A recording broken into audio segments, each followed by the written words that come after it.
আজকের এই অপ্রাকৃত যজ্ঞস্থলে বহু দূর দূরান্ত থেকে যারা উপবেশন করেছেন এবং যাদের অহৈতুকী আয়োজনে শ্রীযুক্ত জন্টু সাহা এবং শ্রীমতী ঝর্ণা দেবী সাহা, তাদের পুত্র শ্রীযুক্ত জন সাহা, তার আত্মার পরাশান্তি কামনায় এবং জন্মতিথিকে স্মরণ করার নিমিত্তে যে যজ্ঞ চলছে, তাদের মনোবাসনা পূরণ হোক। সমবেত ভক্তবৃন্দ যারা দূর দূরান্ত থেকে এই কনকনে শীতকে উপেক্ষা করে শ্রী শ্রী নৃসিংহজির আগ্রা প্রাঙ্গণে উপবেশন করেছেন, আপনাদের প্রত্যেকেরই রাতুল আতুল চরণে আমি অভাজন ভক্তিপূর্ণ প্রণাম নিবেদন করছি। যারা এই যজ্ঞ অনুষ্ঠানকে অনিন্দময় ভাবে পরিচালনা করছেন শ্রী শ্রী নরসিংহজির আগ্রা পরিচালনা কমিটি এবং সহায়তা যারা করছেন শ্রী শ্রী নরসিংহজির আগ্রার আরতি পরিচালনা কমিটি বৃন্দ এবং শ্রী শ্রী নরসিংহজির আগ্রার মহিলা আরতি ভক্তবৃন্দ, প্রত্যেকেই জয়যুক্ত হন। আপনাদের এই প্রয়াস উত্তরোত্তর শ্রীবৃদ্ধি প্রাপ্ত হোক। ইন্টারনেটের কল্যাণে যারা আছেন আমাদের সঙ্গে দেশ এবং দেশের বাহির থেকে, আপনারা জয়যুক্ত হন। আপনাদের এই শ্রবণ আপনাদের হৃদয়কে নির্মল করুক এই প্রার্থনা নিবেদন করি। গতকাল যে স্থলে ভগবানের কথার বিশ্রাম টেনেছিলাম, আজ আমরা সেখান থেকে পুনরায় শ্রবণ করব। তবে বিনম্র প্রার্থনা, আমরা যেটুকু সময় ভগবানের কথা শ্রবণ করব, সেই শ্রবণ যেন আমাদের কায় মনোবাক্যে হয়, সেই শ্রবণ যেন আমাদের ভক্তি করে হয়, সেই শ্রবণ যেন আমাদের শ্রদ্ধা করে হয়, তাহলেই আমাদের মঙ্গল সম্ভব। আমরা গতকাল শ্রবণ করেছি মারাঠি সাধক যার নাম হলো তুকারাম। সেই তুকারামের এক শিষ্য যার নাম গনু। গনু কেমন করে গুরুগত প্রাণ, গুরু বাক্যকে কেমন করে সে গ্রহণ করেছে এবং সেই হেতুতে গনু গুরুদেব তুকারামের নিকট থেকে যে অহৈতুকী কৃপা প্রাপ্ত হয়েছে তা আমরা গতকাল জেনেছি। এবং আমরা জেনেছি যে ভগবানকে সকল কিছু সমর্পণ করে দেয়, ভগবান তার ভার বহন করেন। যে তুকারামের সকল পাণ্ডুলিপি ইন্দ্রাণী নদীর জলে বিসর্জন করেছিল প্রতিপক্ষ যারা, অথচ 13 দিন যাবৎ স্বয়ং বিটল নাথজি সেই পাণ্ডুলিপিকে নিজেই সংরক্ষণ করে রেখেছিলেন। এবং জীবনে দুঃখ আসাটা যে প্রয়োজন, আমরা জীবনে বিষাদে গোবিন্দ প্রসাদ প্রাপ্ত হই, আমরা তুকারামের চরিত্রে গতকাল তা উপলব্ধি করেছি যে তুকারামের দ্বিতীয় স্ত্রী সতত তাকে যন্ত্রণা দিত। ওই দ্বিতীয় স্ত্রীর নিকট যন্ত্রণা প্রাপ্তি, প্রথম স্ত্রীর মৃত্যু, বিয়োগ এবং দুর্ভিক্ষ তার হৃদয়ে মাঝে বৈরাগ্যের বীজ বপন করেছিল। এবং সেই বৈরাগ্যের হেতুতে সে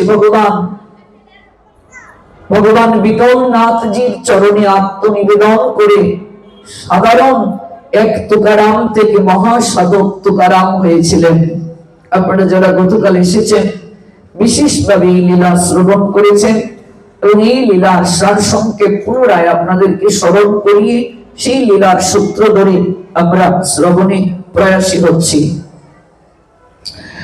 কলিযুগ পাবন অবতার শ্রীকৃষ্ণ চৈতন্য মহাপ্রভু, যিনি স্বয়ং ভগবান, ইয়াত ইয়াত আচরতি শ্রেষ্ঠ তত্ত্বতেবৈতর জনঃ সয়াত প্রমাণম কুরুতে লোক তৎ অনুবর্ততে। গোবিন্দ বললেন শ্রীমদ্ ভগবত গীতার 3য় অধ্যায় কর্মযোগ 21 সংখ্যক শ্লোক, whatever action a great man performs, common men follow, and whatever standards by exemplary acts all the world pursue. Said Almighty Creator Krishna, Srimad Bhagavad Gita 3 chapter 21 verse. জগতের শ্রেষ্ঠ ব্যক্তিগণ যা আচরণ করেন, অপর সাধারণ জন তাকে অনুকরণ করেন। তিনি যা জগতে প্রমাণ রেখে যান সবাই তা গ্রহণ করে। এই জন্য স্বয়ং শ্রীকৃষ্ণ চৈতন্য মহাপ্রভু নিজে ভগবান হয়ে তিনি কতটা গুরুগত প্রাণ ছিলেন, আমরা সেই লীলা শ্রবণ করব। আমাদের সকল শিক্ষার কেন্দ্রবিন্দু কলিযুগে যিনি, তিনি হলেন আমাদের শ্রীমান মহাপ্রভু।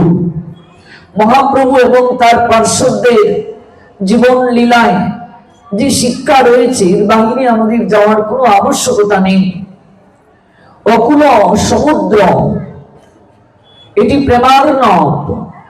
আমরা কতটা জানবো, আমরা কতটা গ্রহণ করব, এক জীবনে আমরা কতটা গ্রহণ করতে পারবো, কতটা জানতে পারবো, সেই সবই না। জ্ঞান গ্রহণের বয়স হতে পারে না মা। একমাত্র মনুষ্য জন্মে এই অবৈতনিক জ্ঞান প্রাপ্ত হওয়া যায়, আর কোন জন্মে সেই সুযোগটা ছিল না। পশু পাখি কীট পতঙ্গ কুলে যখন আমরা জন্ম নিয়েছিলাম তখন কিন্তু এই সুযোগটি আমরা প্রাপ্ত হই নাই। একমাত্র মনুষ্য জন্মে এটি সম্ভব, একমাত্র মনুষ্য কুলেই আমরা এই অবৈতনিক সুযোগটিকে গ্রহণ করতে পারি। এটি হলো মুখ্য কথা।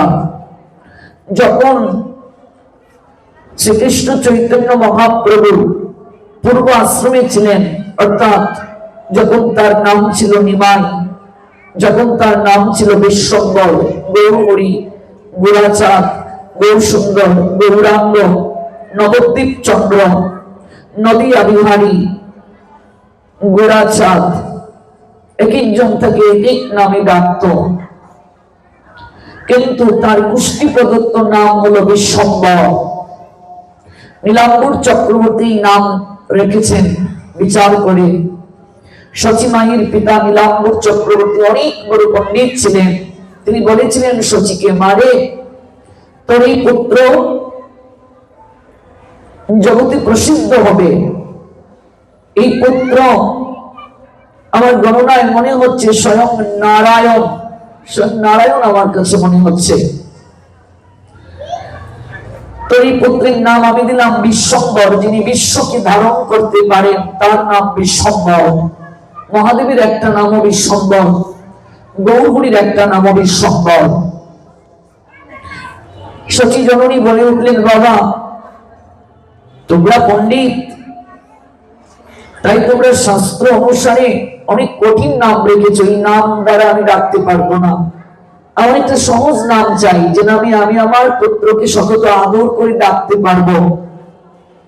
তাই শচী জননী নাম রাখলেন নিমাই। কেন? তার কারণ এর আগে 8টা কন্যা সন্তান শচী দেবীর মারা গেল, জন্ম হওয়ার পর সন্তান হয়েই মারা যায়। এই জন্য শচী জননীর অন্তরে বড় ব্যথা, খুবই যন্ত্রণা। বিশ্বরূপ যখন এলেন, বিশ্বরূপকে প্রাপ্ত হয়ে তিনি কিছুটা যন্ত্রণা উপশম করেছিলেন। এই প্রথম তিনি মা ডাক শ্রবণ করলেন, তার নারী জীবন পূর্ণতা প্রাপ্ত হলো। একটা নারী জীবনের পূর্ণতা বিবাহিত মাতৃত্বে মা ডাক যখন শ্রবণ করলেন, হৃদয় তার আনন্দে ভরে গেল। যখন গৌরহরি এলেন কোল আলো করে, চন্দ্রগ্রহণ ছিল এই দিন, চন্দ্র লুকিয়েছিল লজ্জায়, কারণ পূর্ণ চন্দ্র যেখানে উদিত সেখানে কি করে চন্দ্র থাকতে পারেন, তাই চন্দ্রে গ্রহণ হয়েছিল, চন্দ্র লুকিয়েছিলেন। এই জন্য গৌরহরিকে বলে নবদ্বীপ চন্দ্র, অর্থাৎ নদিয়ার চাঁদ, যাকে বলা হয় পূর্ণ ইন্দু। গৌরহরি একটা নাম, পূর্ণ ইন্দু। ইন্দু শব্দের অর্থ চাঁদ, পূর্ণ ইন্দু মানে 16 কলা পরিপূর্ণ চাঁদ বলেন আমার গৌরহরি। গৌরহরির শরীরে যে রূপের আভা রয়েছে, কোটি কোটি কামদেব ওই রূপ দর্শন করে পাগল হয়ে যান। জগৎজীব কামদেবের প্রতি আকৃষ্ট, কামদেব জগৎকে তিনি আকর্ষণের সূত্র দ্বারা বেঁধে রাখেন, আর কোটি কোটি কামদেব গৌরাঙ্গের দিকে তাকিয়ে তারা কামে বিভোর হয়ে যায়। গৌরাঙ্গের শরীরে এত রূপ, গৌরাঙ্গের শরীরে এত সৌন্দর্যের লহরী ঢেউ খেলছে। আহা কাঁচা সোনার মতো। এই জন্য বৈষ্ণব কবি বললেন, বিমল হেম যিনি তনু অনুপমরে। মনে রাখবে, হেম হেম শব্দের অর্থ সোনা, কিন্তু এই সোনাটা আমাদের এই জড় জগতের কোনো সোনা নয়। জড় জগতের স্বর্ণকে হেম বলে না। বিমল হেম যিনি, এই যে বিমল হেম, এটা জড় জগতের কোনো স্বর্ণ নয়। এই স্বর্ণটা হচ্ছে চিন্ময় জগতের স্বর্ণ। এই জড় জগতের, যদি এখানে কোনো স্বর্ণ ব্যবসায়ী থাকেন তারা জানেন, তারা স্বর্ণের মাঝে অবশ্যই খাদ মেশান, কিন্তু চিন্ময় জগতের যে স্বর্ণ, এই স্বর্ণ হলো বিমল হেম, এটার মাঝে কোনো খাদ নেই, একেবারে কাঁচা সোনা। গৌরাঙ্গের গাত্রটা বিমল হেম যিনি তনু অনুপমরে। তনু মানে শরীর, কেমন বিমল হেম যিনি, এত সুন্দর তার গাত্র বর্ণ। কোটি চন্দ্র সুশীতল, তার চরণের দিকে তাকালে মনে হচ্ছে যেন কোটি চন্দ্রের সুশীতলতা প্রাপ্ত হওয়া যায়, এত সুন্দর গৌরাঙ্গ সুন্দর। ওই গৌরহরিকে যখন সচিমা প্রাপ্ত হলেন, মনে রাখবে সাধক কিংবা সাধিকা প্রাপ্তির আগে যেমন কাঁদে, মিলনের পরও কাঁদে, অর্থাৎ প্রাপ্ত হওয়ার পরও কাঁদে। প্রাপ্তির পূর্বে কাঁদে কেন? প্রাপ্তির পূর্বে কাঁদে, আহা যদি আমার প্রাণ দ্বৈতকে আমি পেতাম, এই জন্য কাঁদে। আর যখন পেয়ে যায় তখন আবার কাঁদে, আহা এই যে পেলাম যদি হারিয়ে ফেলি। এই জন্য সাধক সাধিকার যন্ত্রণাটা সব দিকে, প্রাপ্তির পূর্বেও যন্ত্রণা, প্রাপ্তির পরেও যন্ত্রণা। প্রেমময়ী শ্রীমতী রাধারানী তিনি কুঞ্জ সাজালেন, ললিতাকে জড়িয়ে ধরে কান্না করছে, বলি ললিতা আমার প্রাণ বধূয়া কবে আসবে, এই নিয়ে ক্রন্দন করছেন। আপন মনে বাসুর সাজালেন, আপন মনে কুঞ্জ সাজালেন, প্রাণ দৈতের জন্য তার কত আকুলতা। যখন প্রাণনাথ এলেন তখন প্রেমময়ী আবার কান্না করছেন। ললিতা বলছে, যার জন্য কান্না করেছিলে সে তো তোকে কৃপা করার জন্য এলেন, এখন কান্না কেন করছিস? প্রেমময়ী বললেন, আমি আগে কান্না করেছি তাকে পাওয়ার জন্য, আমি কখন তাকে পাবো এই জন্য কান্না করেছি, আর এখন কান্না করছি এই যে তিনি এলেন। আগে তো আমার হৃদয় মাঝে একটা আকাঙ্ক্ষা ছিল, কবে তিনি আসবেন, কবে তিনি আসবেন, আমি এই জন্য কান্না করছি, একটা সান্ত্বনা ছিল। কিন্তু এখন আমি কান্না করছি তিনি এলেন, এই তো সময় চলে যাচ্ছে, এই তো সময় চলে যাচ্ছে, নিশি অবসান হলেই তিনি আমায় ছেড়ে চলে যাবেন। এই জন্য বাবা বিষ্ণু বৈষ্ণব কবি গেয়েছিলেন, সুখের নিশিরে বিনয় করি প্রভাত হইল না। নিশিকে কেঁদে কেঁদে বলেছিলেন, নিশি আমার একখানা কথা রাখো, অন্ধকার হইয়া থাকো, প্রভাত হলে যাবে কালো সোনা। নিশিকে প্রার্থনা করছেন, তুমি প্রভাত হইও না, প্রভাত হলে আমার কালো সোনা আমায় ছেড়ে চলে যাবে। কেমন? এই জন্য সাধক কিংবা সাধিকা প্রাপ্তিতেও কাঁদে, আর প্রাপ্তির পূর্বে সাধক সাধিকা তারা তখনও কাঁদে। বাবা তিলকার দেয়া লাগবে না, বসুন না, বসুন, মনোযোগ নষ্ট হচ্ছে। বাক্যতে আমরা এগুলো বহুবার বলি, ব্যাসদেবের প্রতিনিধি আসনে বসার আগে তিলক চন্দন, এরপর আর তিলক চন্দনের কোনো আবশ্যকতা নেই। মনোযোগ নষ্ট না করে বসুন, শ্রবণ করলে আপনার মঙ্গল হবে। এই জন্য সাধক সাধিকা প্রাপ্তিতেও কাঁদে, প্রাপ্তির পরও কাঁদে, কান্নাটাই একমাত্র তার সম্ভব। এই জগৎ সংসারে মনে রাখবে, কৃষ্ণ বলি ক্রন্দন, এটিও সর্বোৎকৃষ্ট ভজন, এর উপরে আর ভজন হতে পারে না, কিন্তু এটি ইচ্ছে করলেও সম্ভব নয়। দেখুন, এটি ইচ্ছে করলেও অভিনয় করে সম্ভব নয়। অভিনয় করে যদি কেউ কাঁদে, প্রতিষ্ঠা প্রাপ্তির জন্য যদি কেউ কাঁদে, তাহলেও সে ধরা পড়ে যাবে। ভাগবত লক্ষণ বলেছেন, এটি সর্বোৎকৃষ্ট প্রাপ্তি আমাদের জীবনে। সচিমা কাঁদছেন, কেন কাঁদছেন? হারানোর ভয়ে কাঁদছেন।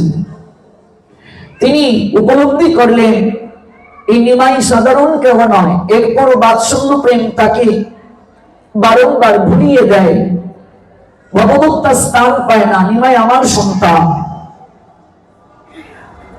বাবা, তোমরা পণ্ডিত মানুষ, তোমরা এত কঠিন নাম রেখেছ, আমি এই কঠিন নামে ডাকতে পারবো না। আমি নাম দিলাম নিমাই। নিম পাতার প্রতি সবার রুচি নাই, এটা তিক্ত হয়। তাই আমার পুত্রের প্রতি জগদূতেরও যেন অরুচি থাকে, এই জন্য আমি আমার পুত্রকে নিমাই বলে ডাকবো। মায়ের মন তো, আর ওই নিম গাছের তলে আতুর ঘরটা হয়েছিল, এই জন্য নিমাই। তো আমরা যখনকার সময়ের কথা আপনাদেরকে জানাচ্ছি, তখন তার সন্ন্যাস হয়নি, এই জন্য তিনি তখনও নিমাই, তিনি তখনও বিশ্বম্বর। যখন সন্ন্যাস হলো তখন তার নাম শ্রীকৃষ্ণ চৈতন্য মহাপ্রভু। তো নিমাইকে 10 অক্ষর মন্ত্র দ্বারা দীক্ষা প্রদান করলেন। নিমাইকে কে দীক্ষা দিলেন গো? গৌরপুরীর দীক্ষাগুরু কে? ঈশ্বরপুরী। ঈশ্বরপুরী তাকে দীক্ষা দিলেন 10 অক্ষর মন্ত্র দ্বারা।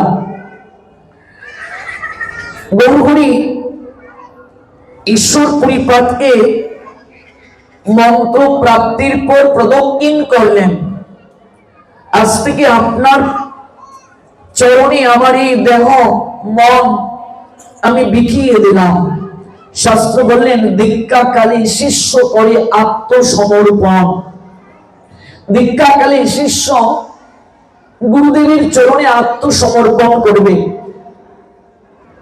আত্মসমর্পণ, আর গুরুদেব তখন তাকে আত্মসমরূপে গ্রহণ করবেন, সেটি যথার্থ রূপে গ্রহণ করবেন। বর্তমানে যে দীক্ষা হচ্ছে, গুরু শিষ্যের সঙ্গে কোনো সম্বন্ধই হচ্ছে না। তৎকালীন সময়ে দীক্ষা প্রাপ্তিটা বড় কঠিন ছিল। গুরুদেব শিষ্যকে পরীক্ষা করবেন, শিষ্য গুরুদেবকে তিনি পরীক্ষা করবেন যে আমার সকল প্রশ্নের সমাধান দিতে তিনি সমর্থ কিনা, তার চরণে মাথা ঠেকালে আমার পরম কল্যাণ সাধিত হবে কিনা। আর গুরুদেবও তিনি পরীক্ষা করবেন সে আমার শিষ্য হওয়ার যোগ্য কিনা।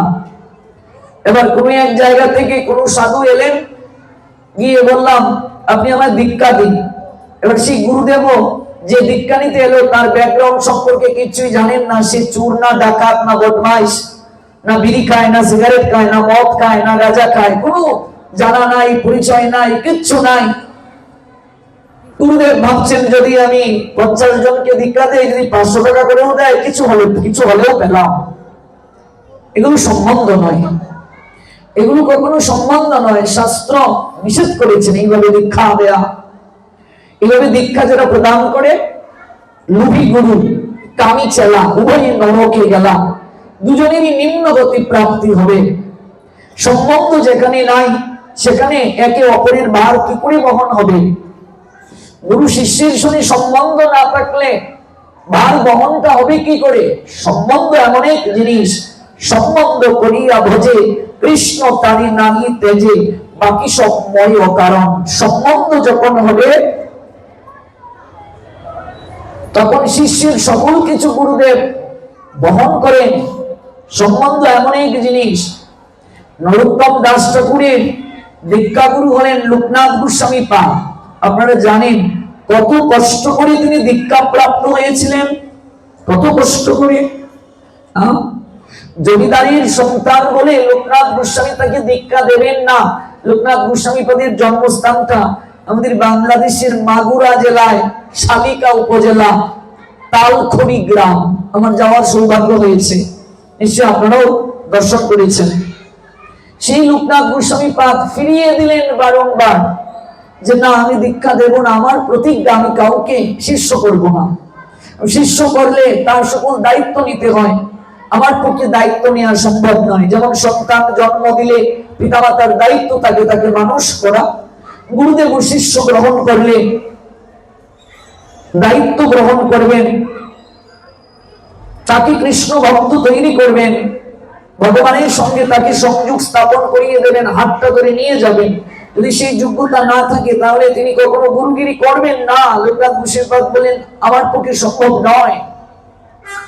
নরোত্তম দাস ঠাকুর পরেই রইলেন আশ্রম প্রাঙ্গণে, যাবেন না, পরেই রইলেন। তুমি গৃহে ফিরে যাও বাবা, তুমি জমিদারির সন্তান, রাজকীয় পালনকে স্বয়ং সুখে তোমার অভ্যাস। তুমি এই জায়গায় কি করে মৃত্তিকায় শয়ন করবে, ভিক্ষাবৃত্তি গ্রহণ করবে? তুমি চলে যাও। তুমি তো জীবনে এত কঠোর পরিশ্রম করে অভ্যস্ত না। নরোত্তম কেঁদে কেঁদে গুরু চরণে বলেছিলেন, আপনি যদি আমায় কৃপা না করেন আমি গৃহে ফিরে যাব না, আমি এখানেই পড়ে থাকবো, আপনার চরণেই পড়ে থাকবো। পড়েই রইলেন এবং সকল প্রকার সেবা তিনি করছেন। সেবায় সকল প্রাপ্তি সম্ভব। এই জন্য সেবাকে আমাদের আঁকড়ে ধরতে হবে। এমন সেবা গ্রহণ করলেন, ভোরবেলা যখন লোকনাথ গোস্বামী পাদ বাহ্যক্রিয়ায় যান, মলমূত্র ত্যাগ করতে যান, তৎকালীন সময়ে তো এত উন্নত স্যানিটারি ল্যাট্রিন ছিল না। সাধকরা ভোরবেলা মলমূত্র ত্যাগ করতে যেতেন অদূরে, আশ্রম থেকে অনেক দূরে, যেখানে মলমূত্র ত্যাগ করে আসেন। রাতের আধারে নরোত্তম সহস্তে সেই মলমূত্র পরিষ্কার করেন। ভাবছেন লোকনাথ গোস্বামীকে এই কার্যটা করে কোনো ব্রজবাসী নয় তো? যদি ব্রজবাসী করে থাকে তাহলে তো আমার অপরাধ হয়ে যাবে, কারণ ব্রজবাসীর কোনো সেবা আমাদের গ্রহণ করা উচিত নয়। ব্রজবাসীরা গোবিন্দের প্রাণ, কোনো ব্রজবাসী নয় তো, তাহলে আমাকে একটু পরীক্ষা করা প্রয়োজন। তাই তিনি রাতের আধারে লুকিয়ে রইলেন। দেখলেন নরোত্তম সহস্তে ওই মলমূত্র ত্যাগ করছেন, ঝাড়ু দিচ্ছেন ওই জায়গাটা, আর ঝাড়ুটা তিনি ওই ললাটে স্পর্শ করে আর বুকে জড়িয়ে ধরে কাঁদতে কাঁদতে বলছেন, গুরুদেব আমি কবে আপনার কৃপা প্রাপ্ত হব, কবে আপনার কৃপা প্রাপ্ত হব। দর্শন করে লোকনাথ গোস্বামী পাদের নয়ন অশ্রুতে ভরে গেল, টপ টপ করে নয়ন থেকে অশ্রু ঝরছে। নরোত্তম, তুমি জমিদারের সন্তান হওয়ার পরও সমস্তে তুমি মলমূত্র ত্যাগ করছো, তুমি এতদিন যাবত এই সেবাটা করছো। আমি প্রতিজ্ঞা করেছিলাম আমি জীবনে কাউকে দীক্ষা দেব না, তুমি সেবার দ্বারা আমার প্রতিজ্ঞা ভঙ্গ করিয়ে দিলে। আমি তোমার কাছে হেরে গেলাম, তুমি জয়ী হয়ে গেলে। শিষ্যের কাছে গুরুদেবের হার, সেটিও পরম আনন্দের। ভক্তের কাছে ভগবানের হার, সেটিও পরম আনন্দের। যাও তুমি স্নান করে আসো, যমুনায় স্নান করে আসো, আমি তোমায় দীক্ষা প্রদান করব। দীক্ষা পেলেন নরোত্তম দাস ঠাকুর। শ্যামানন্দ প্রভু হৃদয় চৈতন্যের নিকটে কত পরীক্ষা দিয়েছিলেন দীক্ষা প্রাপ্তির জন্য। লালা বাবু কত পরীক্ষা দিয়েছিলেন দীক্ষা প্রাপ্তির জন্য। আজকাল হাতি মাটি প্রতি প্রান্তরেও দীক্ষা পাওয়া যায়, বাসে ট্রেনে দীক্ষা পাওয়া যায়, স্নান না করেও দীক্ষা পাওয়া যায়। দীক্ষা প্রাপ্তির আগে সংযমও লাগে না, দীক্ষা হয়ে যায়। মাইকে দীক্ষা মন্ত্র বলা হয়, যার কারণে ওই মন্ত্রের কোনো ক্রিয়া নাই। আমরা যথার্থ শিষ্যও হতে পারছি না, আমরা যথার্থ গুরুদেবও প্রাপ্ত হচ্ছি না। সাধন ভজন থেকে আমরা অনেক দূরে আছি। ওই নরোত্তম পরবর্তীতে শ্রীনিবাস আচার্যকে যখন শিক্ষাগুরু রূপে গ্রহণ করে তিনি ভজন করছিলেন। আমাদের প্রসঙ্গটা ছিল গুরু এবং শিষ্য সম্বন্ধ স্থাপন করলে সেই সম্বন্ধটা কেমন হয়। সম্বন্ধ করিয়া ভজে কৃষ্ণ তাই নাহি তেজে। শ্রীনিবাস আচার্য গৌর হরির দ্বিতীয় কলেবর, বিশেষ কৃপা শক্তি নিয়ে তিনি এসেছেন। এবং বিশেষ কৃপা শক্তি নিয়ে তিনি এসেছেন। শ্রীনিবাস আচার্যকে নরোত্তম দাস ঠাকুর শিক্ষাগুরু রূপে গ্রহণ করেছিলেন। নরোত্তম দাস ঠাকুর শ্রীনিবাস আচার্যকে নিজ গুরুদেবের ন্যায়ই সেবা করছেন, কারণ শিক্ষাগুরু দীক্ষাগুরু অভেদ, আলাদা কিছু নয়। মনে রাখবে, শিক্ষা কোনো মন্ত্র নয়। এমন শিক্ষাগুরু যার নিকটে আমরা অনেক ভাগবতী ও তত্ত্ব অমৃত শিক্ষা গ্রহণ করছি, ভজনের অনেক বিশেষ পদ্ধতি আমরা শিক্ষা গ্রহণ করছি। শ্রী নরোত্তম দাস ঠাকুর শ্রীনিবাস আচার্যকে গুরুর ন্যায়, মন্ত্র গুরুর ন্যায় তিনি সম্মান করতেন, ভালোবাসতেন, সেবা করতেন। শ্রীনিবাস আচার্য তখন যখন রামচন্দ্র কবিদাসকে তার শিষ্যকে আজ্ঞা করেছিলেন, আজ্ঞাটা কি, যাও, এই যে তুমি বিয়ে করে স্ত্রী রেখে চলে এসেছিলে, তুমি তো একদিনও স্ত্রী সঙ্গ করোনি, আমি গুরুদেব তোমায় আদেশ দিলাম, যাও একটু স্ত্রী সঙ্গ করে আসো। রামচন্দ্র কবিরাজ হলেন গদাধরের বিশেষ কৃপা কলেবর, বিশেষ শক্তি। গদাধরের বিশেষ শক্তি হলেন রামচন্দ্র কবিরাজ। গৌরহরির বিশেষ শক্তি হলো শ্রীনিবাস আচার্য। গদাধরের বিশেষ শক্তি রামচন্দ্র কবিরাজ। নিত্যানন্দ প্রভুর অভিন্ন তত্ত্ব কিংবা বিশেষ শক্তি নরোত্তম দাস ঠাকুর, আর অদ্বৈত প্রভুর বিশেষ শক্তি শ্যামানন্দ প্রভু, যারা পূর্ববর্তীতে এই বৈষ্ণব সমাজকে নেতৃত্ব প্রদান করেছিলেন। কাঁদতে কাঁদতে রামচন্দ্র গুরুচরণে কেঁদে কেঁদে বলেছিলেন, গুরুদেব, যে সংসার মায়াজাল থেকে আপনি কৃপা করে আমায় নিয়ে এসেছিলেন, কৃপা দৃষ্টি প্রদান করে আপনি সেই জায়গায় আমাকে আবার পাঠিয়ে দিচ্ছেন, আপনার আদেশ শিরোধার্য। রামচন্দ্র কবিরাজ গুরুদেবকে প্রণতি নিবেদন করে তিনি যাচ্ছেন গৃহের অভিমুখে। সংবাদটা পৌঁছল স্ত্রীর কাছে, যে স্ত্রীকে তিনি বাসর করে রেখে চলে এসেছিলেন। স্ত্রী অনেক দিন পর এই সংবাদটা শুনে আনন্দে নিজেকে শৃঙ্গার করলো, দর্পণের সামনে দাঁড়িয়ে দেখছে, আহা, আমি কতকাল ধরে এই শরীরকে সাজাইনি, আজকে আমার মহা আনন্দের দিন। শরীরকে শৃঙ্গার করে তুলল, সুন্দর করে ঘর সাজালো। রামচন্দ্র কবিরাজ যখন ঘরে প্রবেশ করলেন রাত্রিবেলা, স্ত্রী তখন তাকে প্রণাম নিবেদন করে বলেছিলেন, ওগো, আমার একটা জিজ্ঞাসা তোমার কাছে, এই যে তুমি আমায় রেখে গেলে আর কোনদিন তুমি এলে না, এতকাল পরে আমার কথা তোমার মনে হলো, তুমি ফিরে এলে, আমার জিজ্ঞাসা হলো যে গুরুদেবের সান্নিধ্যে তুমি আছো, সেই গুরুদেব তোমায় কতটা ভালোবাসেন, তোমায় কতটা ভালোবাসেন গুরুদেব? যখন গুরুদেবের কথা জিজ্ঞাসা করলেন স্ত্রী, এই যে গুরু মহিমা বলতে শুরু করলেন, এমন করে তিনি গুরু তত্ত্ব মহিমা শ্রবণ করাচ্ছেন, আর নয়ন থেকে টপ টপ করে অশ্রু ঝরছে রামচন্দ্র কবিরাজের। যে রামচন্দ্র কবিরাজের মাতুলালয় হলো আমাদের শ্রীহট্ট। দামোদর পণ্ডিতের মেয়ের ছেলে হলো এই রামচন্দ্র কবিরাজ, মেয়ের দিকে নাতি। ওই দামোদর পণ্ডিতের নিবাস আমাদের শ্রীহট্টে, রামচন্দ্র কবিরাজের মামার বাড়ি আমাদের শ্রীহট্ট।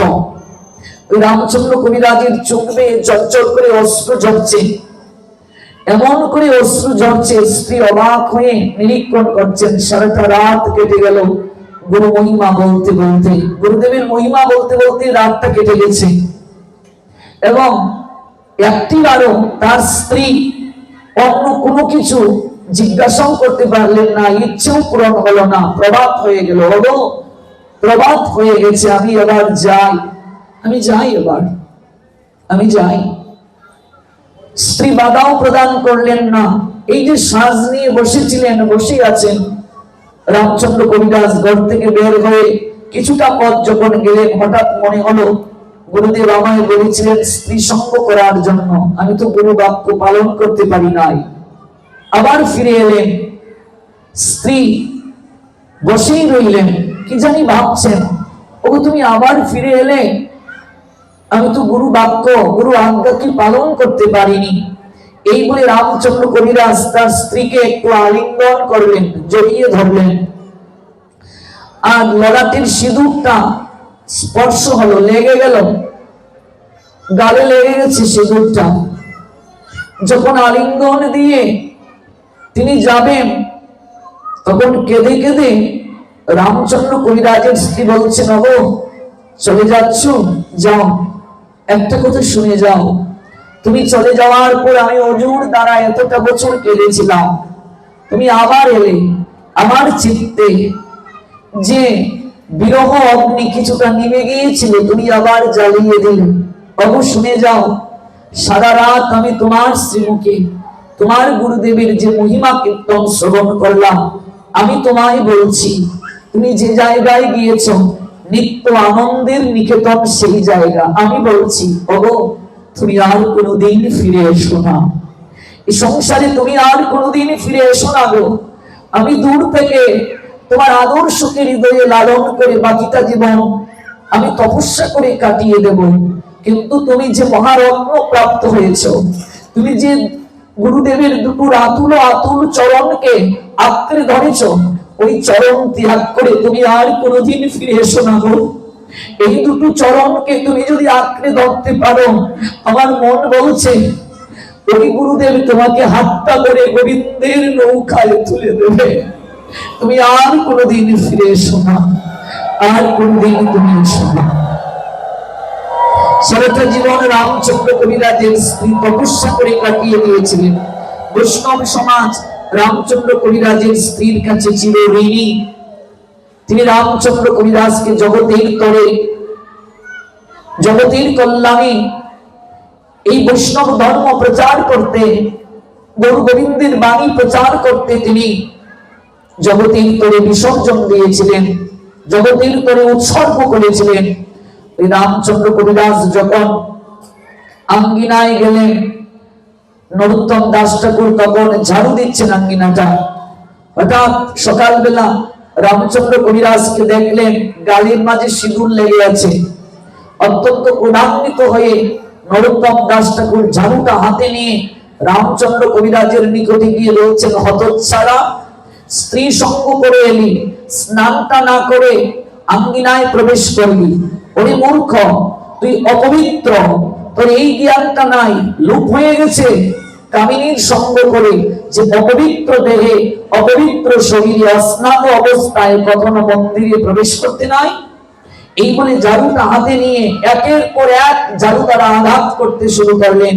রামচন্দ্র কবিরাজ একটা বাক্য প্রয়োগ করলেন না, কোনো কথা বললেন না, কারণ নরোত্তম জ্যেষ্ঠ কনিষ্ঠকে শাসন করছে, ওই শাসনটাকে কৃপা বলে তিনি গ্রহণ করছেন। আর এখনকার বৈষ্ণব সমাজে কেউ যদি কাউকে শাসন করে, উল্টো তার চরিত্র নিয়ে আলোচনা করি আমরা। অথচ দেখুন যা করেননি তিনি, সেই অপবাদ দিয়ে নরোত্তম দাস ঠাকুর ঝাড়ু দিয়ে পেটাচ্ছেন তাকে, কিন্তু কোনো কথা বলছেন না, একটি বাক্যও তিনি প্রয়োগ করেন নাই। নীরবে নিঃশব্দে তিনি স্নানালয়ে চলে গেলেন। স্নানালয়ে স্নান সারলেন। যখন নরোত্তম দাস ঠাকুর সকল কার্য সমাপন করে গুরুদেবকে তৈল মর্দন করবেন, গায়ে তেল মাখাবেন গুরুদেবকে, মনে রাখবে স্নানের পূর্বেই তেল মাখাটা ভাগবত শাস্ত্র বলছেন, এমনকি বিজ্ঞানও তাই বলে। স্নানের পর সুগন্ধি তেল ব্যতীত আর কোনো তেল যদি কেউ মাখে তাহলে সেই শরীর অপবিত্র বলে গণ্য, আবার পুনরায় তাকে স্নান করতে হবে, নইলে তার দ্বারা কোনো ভগবত কার্য হবে না। স্নানের পূর্বেই তেল মাখতে হয়। আগেরকার লোক যারা দেখবে তেল মেখে রুদ্রে কিছুটা তাপ নিয়ে তারপর তারা স্নান করতেন। এটা ভাগবতেরও কথা, এটা বিজ্ঞানও তাই বলেছে এবং ডাক্তারি শাস্ত্র তাই বলেছে। গুরুদেবের তেলটা যখন গায়ে মর্দন করবেন, হঠাৎ নরোত্তম পিঠের দিকে তাকিয়ে দেখছেন, যেহেতু শ্রীনিবাস আচার্য তার শিক্ষাগুরু, পিঠের দিকে তাকিয়ে দেখলেন অনেকগুলো কালো কালো দাগ। নরোত্তম দাস ঠাকুর করে যদি বলছে, গুরুদেব আপনার এই পৃষ্ঠে এত কালো দাগ কোথা থেকে এলো? গতকাল তো এই কালো দাগ দেখিনি। শ্রীনিবাস আচার্য নরোত্তমের দিকে তাকিয়ে বলছেন, আমি পুরস্কার পেয়েছি রে, গুরু বাক্য পালন করতে গিয়ে পুরস্কার প্রাপ্ত হয়েছি। নরোত্তমের হৃদয়টা আটকে উঠল। কি বলছেন? আপনাকে আঘাত করেছে, আপনি গুরু বাক্য পালন করতে গিয়েছেন, আপনাকে আঘাত করতে পারে এই জগতে এমন কোন পাষণ্ডী আছে আপনাকে আঘাত করতে পারে? বলছে, ওরে গুরু বাক্য পালন করতে স্ত্রী সঙ্গ করতে গিয়েছিলাম, স্ত্রী সঙ্গও করিনি, ফিরে এসেছিলাম, কিন্তু আমি এই পুরস্কার পেলাম। সঙ্গে সঙ্গে নরোত্তমের চরণের নিচ থেকে যেন মাটিটা সরে গেল। নরোত্তম রামচন্দ্র কবিরাজকে সকালবেলা ঝাড়ু দ্বারা ওই পৃষ্ঠে যে আঘাত করেছিলেন, ওই আঘাতটা রামচন্দ্র কবিরাজের শুধু পিঠে লাগেনি, ওই আঘাতটা গুরুদেব শ্রীনিবাস আচার্যের পিঠের মাঝে লেগেছিল, যার কারণে তার পিঠের মাঝে কালো কালো দাগ দেখা যাচ্ছে। এই হলো সম্বন্ধ। ওই সম্বন্ধ যতদিন পর্যন্ত গুরু শিষ্য না হবে, ওই মন্ত্র দ্বারা কিচ্ছু লাভ হবে না, কিচ্ছু লাভ হবে না। একটা আম্র গাছে অনেক অনেক মুকুল আসে কি না মা? সব মুকুল থেকে কি আম হয়? অনেক মুকুল পড়ে যায়, কিছু মুকুল থেকে আম হয়। আম গাছে যখন ধরে সব আম কি পাকে মা? ঝড় বৃষ্টিতে কত আম পড়ে যায়। ওই ঝড় বৃষ্টি বাতাসে অনেক আম পড়ে গেছে, যে কটা আম থাকে, অনেকগুলো আম ওই পাকার আগেই এগুলো পেরে আনা হয়, আরো কিছু আম পেরে আনা হলো, তারপর কিছু আম থাকে। ওই আমগুলো যখন পাকে, সব আম কি আর গোবিন্দ সেবায় লাগে? কত আম বাইজি বাড়িতে চলে যায়, কত আম আমরা অনিত্য আত্মীয় স্বজন পরিবার পরিজনদের বাড়িতে নিয়ে যাই। এর মাঝে কয়েকটা আম হয়তো কোনো ভক্ত গোবিন্দ মন্দিরে নিয়ে যায় গোবিন্দ সেবা করার জন্য। যে আমগুলো ভগবানের সেবায় লাগলো, সেই আমগুলোই ধন্য হলো। তেমনি ভাবে কত বীজ বপন করা হয় রে মা, সব বীজ থেকে কি আর অঙ্কুরিত হয়? সব বীজ কি অঙ্কুরিত, পল্লবিত, পুষ্পিত হয়? এই জন্য দীক্ষা বীজ গুরুদেব বহু বহু ক্ষেত্রে বপন করে, সব বীজ অঙ্কুরিত হয় না পরিচর্যার অভাবে। ব্রহ্মাণ্ড ভ্রমিতে কোন ভাগ্যবান জীব গুরু কৃষ্ণ প্রসাদে পায় ভক্তি লতা বীজ। ব্রহ্মাণ্ড পরিভ্রমণ করতে করতে গুটি কয়েক ভাগ্যবান জীবের পক্ষেই সম্ভব, সবার দ্বারা এটি সম্ভব নয়। নরোত্তম দাস ঠাকুর তিনি অনুশোচনায় দগ্ধীভূত হলেন, মুখ দিয়ে একটা কথাও তিনি বললেন না। তাই উনুনে যে আগুন ধরানো হলো, রসুই খানায় রসুই হচ্ছে ভগবানের নৈবেদ্য, সঙ্গে সঙ্গে তিনি হাতটা ওই উনুনে তিনি দেবেন, দিয়ে হাতটাকে পুড়িয়ে দেবেন। যে হাতটা দ্বারা তিনি রামচন্দ্র কবিরাজের গায়ে আঘাত করেছেন, ওই হাতটা তিনি আর রাখবেন না। যখন হাতটা পুরাতে গিয়েছেন, তখন পিছন থেকে শ্রীনিবাস আচার্য বলেন, ওরে দিনে দিলে ঝাঁটার বাড়ি, দিনে আমাকে ঝাঁটার বাড়ি দিলে, আর এখন হাতটা পুরাতে চাচ্ছিস? ওই হাতটা যদি অগ্নিতে তৈরি দেশ, ওই হাতটা আমার পূর্বের আমার। এই হলো সম্বন্ধ। সম্বন্ধ যতদিন পর্যন্ত না হবে, ততদিন পর্যন্ত ভজন হবে না। সম্বন্ধ না হলে ভজন হয় না। দেখুন সম্বন্ধ কাকে বলে, গৌর হরির জীবন লীলায় দেখুন সম্বন্ধ কাকে বলে। প্রণাম করে তিনি গুরুদেবকে প্রদক্ষিণ করলেন, পরিক্রমা করলেন, পরিক্রমা করে বললেন, হে গুরুদেব, আমার মন বুদ্ধি অহংকার আমার সকল কিছু আমি আজ আপনার চরণে আমি নিবেদন করলাম। আমাকে আপনি কৃপা করে এমন শক্তি দিন, আমাকে আপনি কৃপা করে এমন পরাশক্তি দান করেন, আমি নিরন্তর যেন এই দুটো নয়নে কৃষ্ণ প্রেমাশ্রু বর্ষণ করতে পারি। এই বদন দ্বারা আমি যেন নিরন্তর কৃষ্ণ কৃষ্ণ বলে নয়ন জলে ধরায় গড়াগড়ি দিতে পারি। কেমন প্রার্থনাটা করলেন গৌর হরি, কার কাছে?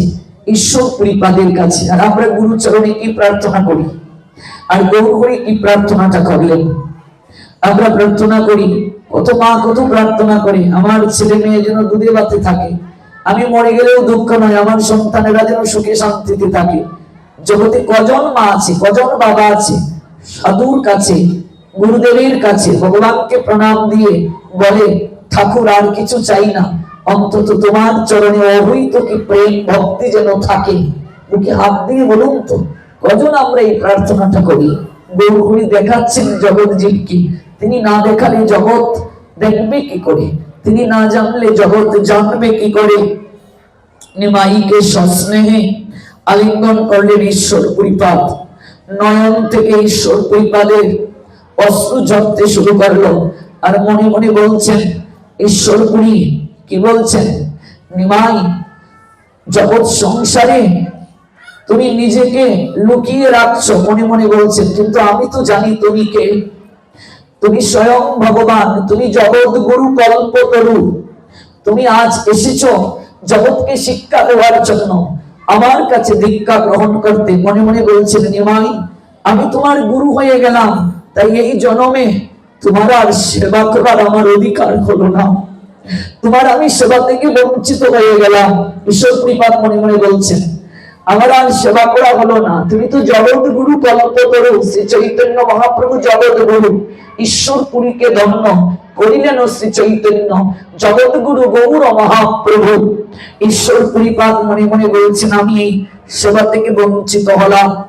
কাঁদতে শুরু করলেন দুজনেই, কাঁদতে কাঁদতে লুটিয়ে পড়লেন ঈশ্বর পুরীপাদের নিকট থেকে। নিমাই যখন বিদায় নিয়ে নবদ্বীপে ফিরবে, আসার পূর্বে নিমাই প্রণাম দিতে গেলেন ঈশ্বর পরিপাতকে। ঈশ্বর পরিপাত তাকে প্রাণ বলে আশিস দিয়ে আলিঙ্গন করলেন। যখন নিমাই নবদ্বীপে ফিরলেন, তখন আর তিনি আগের নিমাই নন। দেখুন, মহাপ্রভু দেখালেন গুরু কৃপার শক্তি। এর আগে নিমাই চঞ্চল ছিল, চটপটে ছিল। এর আগে নিমাই ন্যায় শাস্ত্র অধ্যয়ন করত, ভক্তিতে একটু তৎপর ছিলেন না, ন্যায় শাস্ত্রে তর্ক করতেন। কিন্তু এই কোন নিমাই? এই নিমাইকে কেউ চিনতে পারছে না। শচী জননী ঈশানকে ডাকছেন, ওরে ঈশান, বাবা ঈশান, এদিকে আয়। তোর নিমাই দাদার কি হলো রে? ওই গয়া থেকে পিতৃপুরুষের উদ্দেশ্যে পিণ্ড দান করে এসে ও কেমন হয়ে গেল? কারোর সঙ্গে কথা বলে না, 3 দিন কেটে গেল। গৌর হরি প্রিয়ার সঙ্গে একটা কথাও বললেন না। প্রিয়ার দিকে তাকিয়ে শচী জননী কাঁদেন, ওরে ঈশান, যা বাবা যা, একটা বৈদ্য নিয়ে আয়, তুমি একটা কবিরাজ নিয়ে আয়। ওই গয়ায় যাওয়ার পরে নিশ্চয়ই কোনো কিছু লেগেছে ওর শরীরে। ও বাবা নিমাই, তোর কি হয়েছে? তুই এমন করে শুধু কাঁদিস কেন? ওই দরজাটা বন্ধ করে আমি তোকে কাঁদতে শুনি। তোর কি হয়েছে বাবা? নিমাই, তোর পিতা আমায় ছেড়ে চলে গেল, তাকিয়ে দেখ, আমি বৈদম্য ব্রত নিয়েছি। ওরে, আমার 8টা কন্যা দেহ রেখেছে, আমি মা ডাক শুনতে পারিনি। ওরে, বিশ্বরূপ আমায় ছেড়ে সন্ন্যাস নিয়ে চলে গিয়েছে। আমি সকল দুঃখ তোকে আলিঙ্গন করে আঁকড়ে ধরে বুকে নিয়ে আমি ভুলেছিলাম। ও নিমাই, তুইও যদি এমন করিস, আমায় কে দেখবে রে? আমি কি করে বাঁচবো? একটা বৈদ্য নিয়ে আয় ঈশান, একটা বৈদ্য নিয়ে আয়। নিমাই ঈশান দাদার হাতটা ধরে বলছেন, ঈশান দাদা, কোন বৈদ্য, কোন কবিরাজ, কোন ডাক্তার এই রোগ আমায় সরাতে পারবে না। মা গো, আমি যখন চোখটা বুঝি তখন আমি ক্রন্দন শুনতে পাই, চারিদিকে শুধু ক্রন্দন, অনাচার, অবিচার, চারিদিকে শুধু ক্রন্দন। ওগো মা, তাকিয়ে দেখো, সবাই পাপে তাপে ক্লিষ্ট, প্রেতাপ জ্বালায় জর্জরিত। এই জগৎ সংসারে সবাই মায়া মোহের বাঁধনে বন্দী, কেউ কৃষ্ণ নাম করতে চায় না। আমি যদি সংসারে থাকি, জগতে জীবের উদ্ধার কি করে হবে? তাই আমি আর সংসারে থাকবো না, আমি সংসারে থাকবো না। আমি জন থেকে জনান্তর, গ্রাম থেকে গ্রামান্তর ছুটে বেড়াবো, যাকে পাবো হাতে ধরবো। যদি না শুনে আমি তাকে জড়িয়ে ধরবো, তাতেও যদি না শুনে দুটো চরণ জড়িয়ে ধরে কেঁদে কেঁদে বলবো, ওরে কলিগত জীব, ওরে খুব সহজে তোরা এই মনুষ্য জীবনকে ধন্য করতে পারবি। তোরা একবার বদনে বলে হরি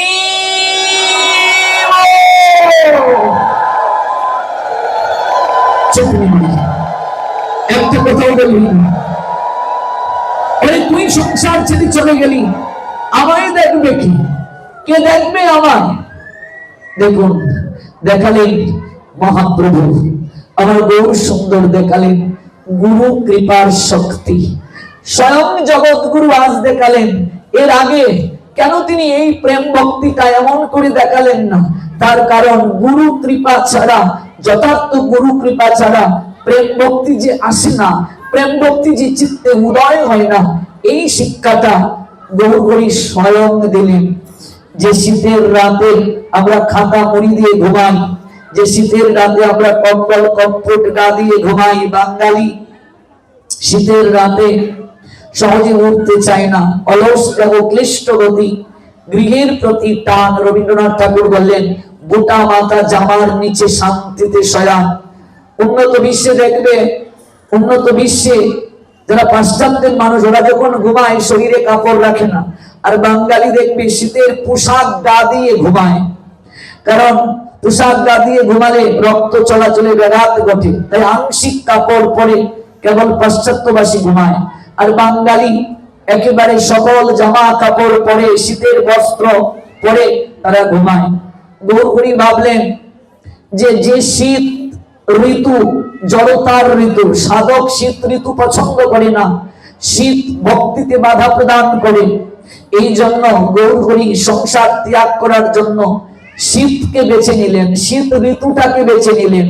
পৌষ সংক্রান্তির রাতে সংসার ত্যাগ করলেন গৌরহরি। কেন? তার কারণ হলো সংক্রান্তির দিনটাই বেছে নিলেন কেন গৌরহরি? কারণ পিঠা পুলি খেয়ে এই দিন মানুষ একটু ঘুমায়, এই দিনটাকেই বেছে নিলেন। ওই উত্তরায়ণ সংক্রান্তির দিনটা বেছে নিলেন, যেদিন উত্তরায়ণ সংক্রান্তি, যাকে মকর সংক্রান্তি বলে, সূর্য মকর রাশিতে গমন করে। ওই উত্তরায়ণ সংক্রান্তি সম্বন্ধে আমরা 4 দিন পাঠ শুনবো। ওই টাকুরা কোনায় আমার পাঠ আছে, যে ওই যে বাজারে জগন্নাথ মন্দিরটায় পৌষ সংক্রান্তির আগের 2 দিন আর মাঘের 2 দিন, 4 দিন পাঠে আসবো। পৌষের 28, 29, মাঘের 1, 2। ওই টাকুরা কোনাতে আমরা কেবল পৌষ সংক্রান্তি নিয়েই 4 দিন জানবো, যে পৌষ সংক্রান্তিটা আমাদের জীবনে কতটা গুরুত্বপূর্ণ। উত্তরায়ণ সংক্রান্তিতে সূর্য মকর রাশিতে গমন করে, এই জন্য ওই সংক্রান্তির নাম মকর সংক্রান্তি। এই দিনটাই বেছে নিলেন সংসার ত্যাগ করার জন্য। এর আগেই গদাধর পণ্ডিতের কাছে বলেছিলেন তিনি যে সংসার ত্যাগ করবেন, শিবাসীর কাছে বলেছিলেন গৌরীদাস পণ্ডিতের কাছে। সবাই কাঁদতে কাঁদতে লুটিয়ে পড়েছিল, কেউ ছাড়বে না গৌরহরিকে। ওই সংক্রান্তির রাতেই সংসার ত্যাগ করবেন। তাই গদাধর বলেছিলেন, তুমি যখন গৃহ থেকে বের হবে আমি নৌকার ব্যবস্থা করে রাখবো। শেষবারের মতো প্রিয়াজিকে শৃঙ্গার করেছিলেন, সাজিয়ে দিয়েছিলেন গৌরহরি। জড়িয়ে ধরে ঘুমিয়েছিল প্রিয়া, সযতনে প্রিয়ার মস্তকটাকে কুল থেকে সরিয়ে গৌরহরি ঘর থেকে বের হলেন। শেষবারের মতো মাকে দর্শন করার জন্য গৌরহরি এসে দরজার সামনে দাঁড়ালেন। মাকে দূর থেকে একটা প্রণাম দিলেন, মা তুমি জগৎ জননী হবে, জগতের তরে তোমার পুত্র আজ সংসার ত্যাগ করছে, জগতের কল্যাণের জন্য, জগতের মঙ্গলের জন্য। গদাধর নৌকা আনবে, কিন্তু দেরি হয়ে যাচ্ছে। গৌরহরি ভাবলেন যদি প্রভাত হয়ে যায়, সংক্রান্তির দিন ভোরবেলা সবাই তো স্নান করে, ভোরবেলায় সবাই জেগে যাবে, আর যদি নদী আর মানুষ জেগে যায় তাকে যেতে দেবে না, সচিমা যদি জেগে যান যেতে দেবে না। এক কাপড়ে গৌরহরি কি করলেন? ওই সুরধনী গঙ্গায় ঝাঁপ দিলেন, স্রোতস্বিনী গঙ্গা, এক কাপড়ে ঝাঁপ দিলেন। অন্ধকার রজনীতে চারিদিকে প্রচন্ড কুয়াশা, কিছুই দেখা যায় না। সাঁতরে হরিবল হরিবল ভরে পার হয়ে গেলেন কাটুয়ায়। বলা যায়, কল্পনা করা যায়, অনুভব করা যায়।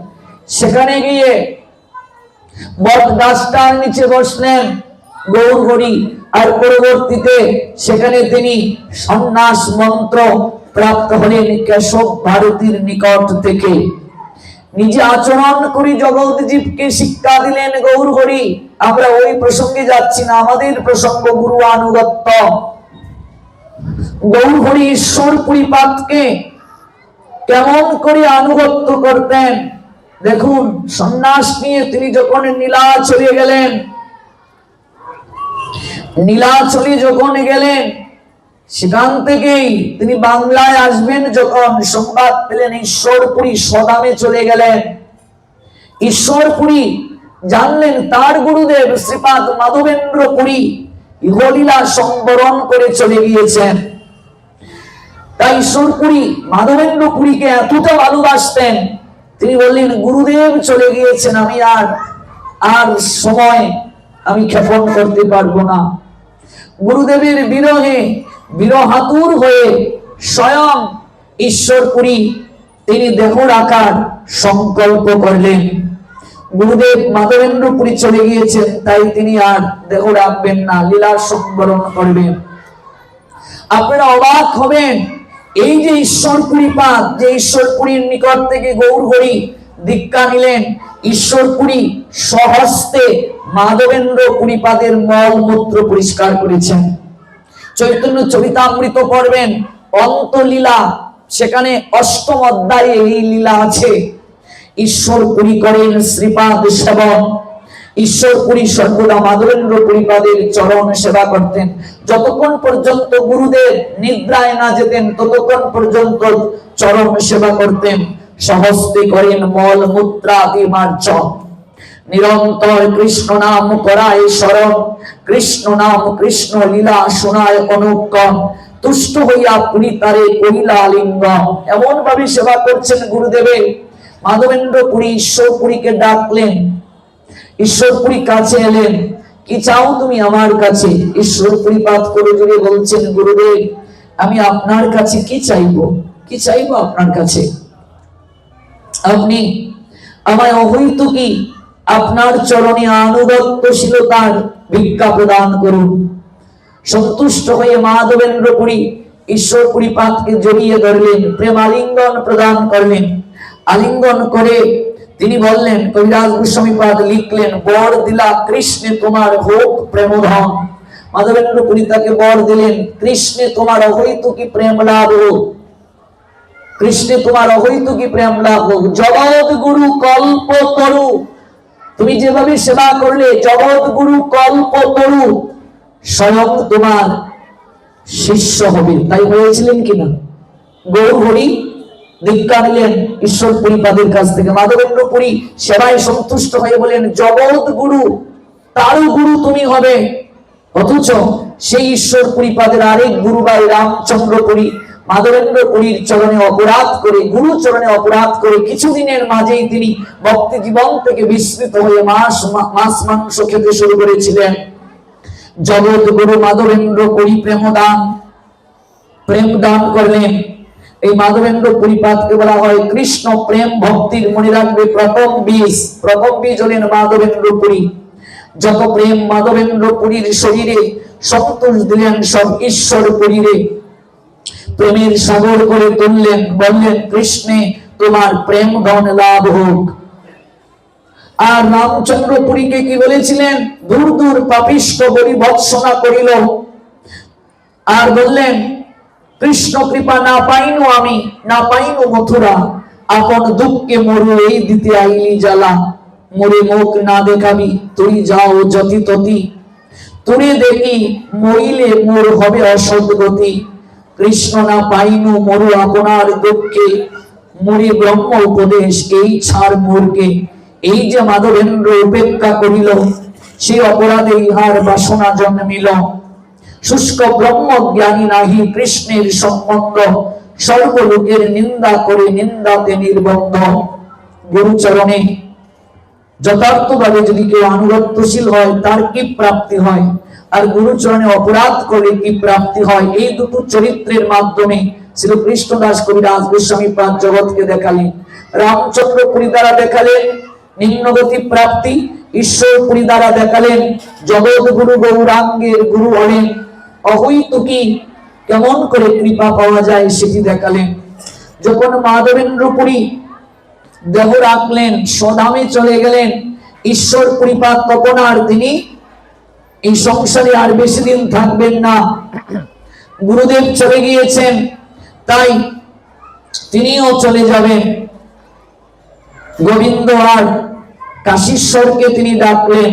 গোবিন্দ আর কাশীশ্বর গুরুদেবের নিকটে এলেন। কার নিকটে? ঈশ্বরপুরী পাদের নিকটে। এখানে এই যে গোবিন্দ নামটা আপনারা জানেন, এই গোবিন্দ কে? ঈশ্বরপুরী পাদের শিষ্য, যে গোবিন্দ গৌরহরির পদ সেবা করতেন।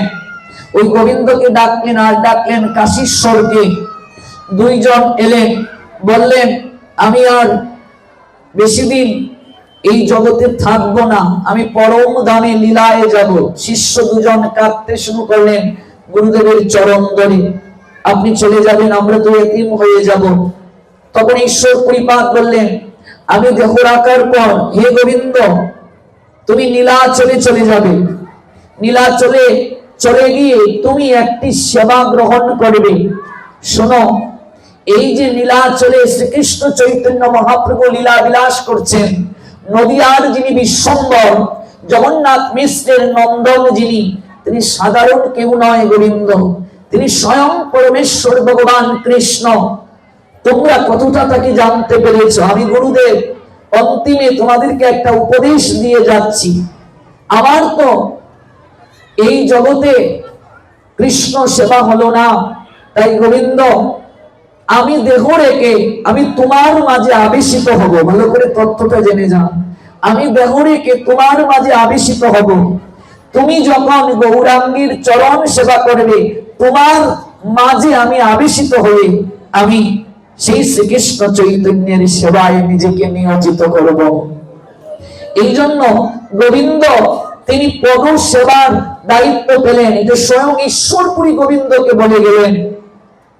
গুরুদেব দেহ রাখলেন, ঈশ্বরপুরী যখন দেহ রাখলেন, তখন গোবিন্দ আর কাশীশ্বর কাঁদতে কাঁদতে লুটিয়ে পড়ল। গেলেন গোবিন্দ নীলাচলে চলে গেলেন। নীলাচলে গিয়ে জগন্নাথ দর্শন করে যখন তিনি গেলেন গৌরহরির কাছে, সার্বভৌম ভট্টাচার্যের সঙ্গে তখন গৌরহরি কৃষ্ণ কথা আস্বাদন করছেন। গোবিন্দ গিয়ে তাকে দণ্ডবত প্রণাম করলেন। কে আপনি? গৌরহরি প্রশ্ন করেন। গোবিন্দ বলেন, আমি ঈশ্বর পুরীপাদের বৃত্ত, আমার নাম গোবিন্দ। সঙ্গে সঙ্গে গৌরহরি আসন থেকে উঠে দাঁড়ালেন। কারণ তার কি হয়, গুরু ভাই হয়, গুরু ভাই হয় তো, জ্যেষ্ঠ গুরু ভাই।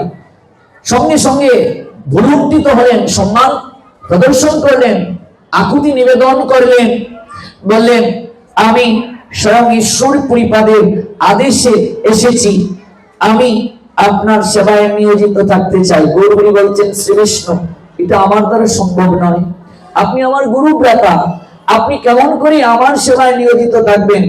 তখন গোবিন্দ বলেন, স্বয়ং গুরুদেব ঈশ্বর পরিপাদ এই আদেশই আমায় করেছেন, আপনি আমাকে গ্রহণ করুন। এবার গৌরহরি বিপদে পড়ে গেলেন, কিছু বললেন না। রাত্রিবেলা স্বয়ং ঈশ্বর পরিবার তাকে স্বপ্নে দর্শন দিলেন।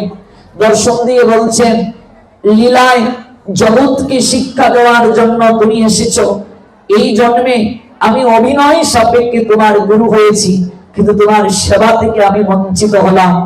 তাই আমি গোবিন্দের মাঝে আবেশিত হব তোমার সেবা প্রাপ্তির জন্য।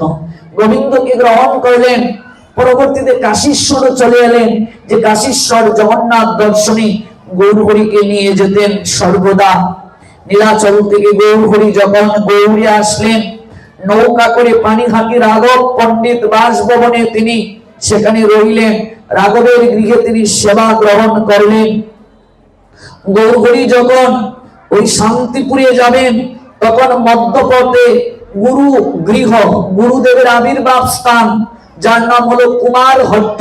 যদি কোনোদিন আপনাদের সুযোগ হয়, হালি শহরে সেটি পড়েছে, পশ্চিমবঙ্গ রাজ্য, দর্শন করে আসবেন, ঈশ্বর পরিপাদের আবির্ভাব স্থান।